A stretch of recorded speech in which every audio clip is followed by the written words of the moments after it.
make a start. I'm going to talk about abstraction to begin with, because it's not going to be very obvious in the way that I program what the abstraction is. But if we think about it, what we're looking for is an item in a list of things. It could be a search item looking for a word or looking for a card. There's the abstraction. It's a card or a word. And we may reduce this to a list of numbers that we're looking at. It could be a list of numbers itself, but we're trying to take a real world object such as a deck of cards and represent that into a computer. And the way I would do it is by having a list from 1 to 10 and then the Jack, Queen, King as strings. But I'm not going to program that at the moment. I'm just going to concentrate on the numbers, on the algorithm and the computational. This is the algorithmic thinking. So I'm thinking in terms of the algorithm. So here I'm using Booleans. I'm using a while loop, and it's going to keep going around in this while loop until some condition is met. Then once the condition is met, I'm going to check out what the answer was and print an answer. Either there was a Jack in the pack or there was no Jack in the pack. But again, I'm going to do this with numbers. But that's the algorithm. It's not computational. It's not programming. We're going into that right now. So let's just get Python up on the screen. Here we go.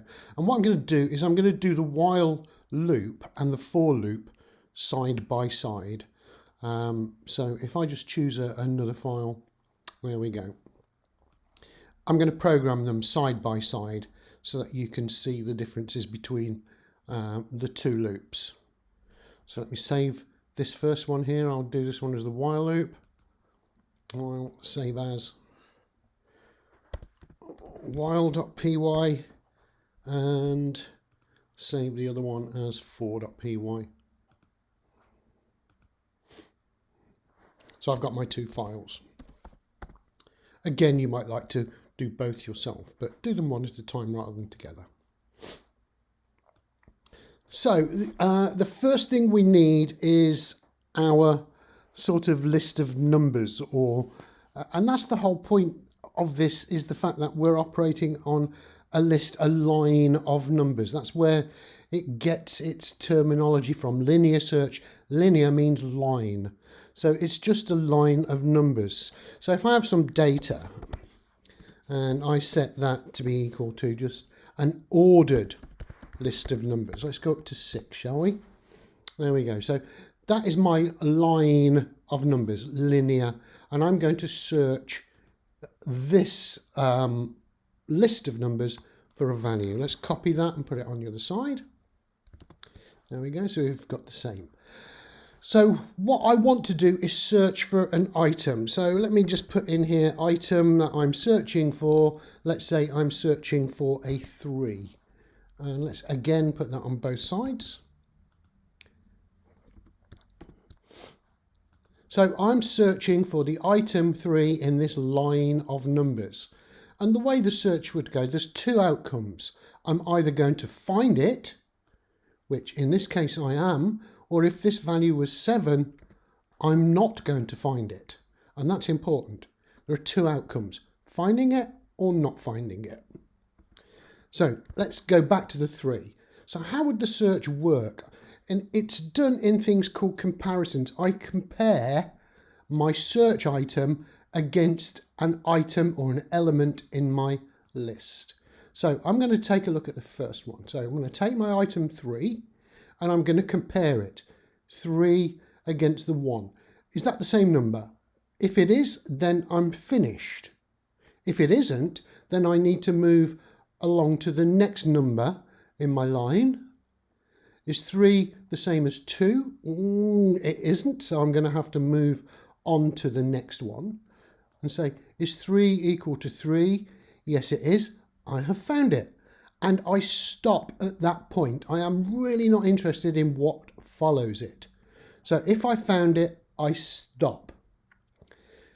Let's imagine that I was looking for the value 7, and you can see visually that 7 does not live in this list.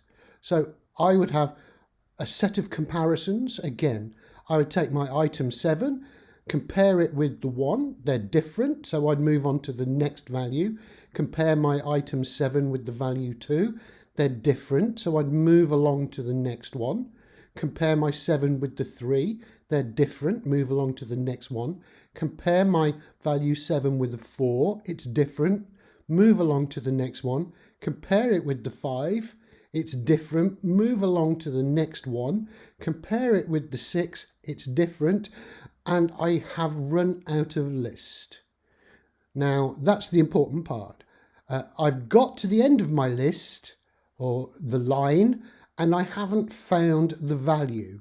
But I've got to stop. If I don't, you know what happens if I try to read past the end of a list. I will get an error in my program. But I've got to stop now because I've checked all the items in my list and I did not find the value 7. So that is how a linear search works. It compares each one. Now, a typical exam question might ask you what is the maximum number of comparisons that you can do on a particular, we call it a data set, might want to call it a line or a list, but really these numbers, what's the maximum number of comparisons? And as you can see, the maximum is the total value of the elements in the list. So there are 6 in this one. So I'm going to do at most 6 comparisons before I get to the solution of I've either found it or I haven't found it.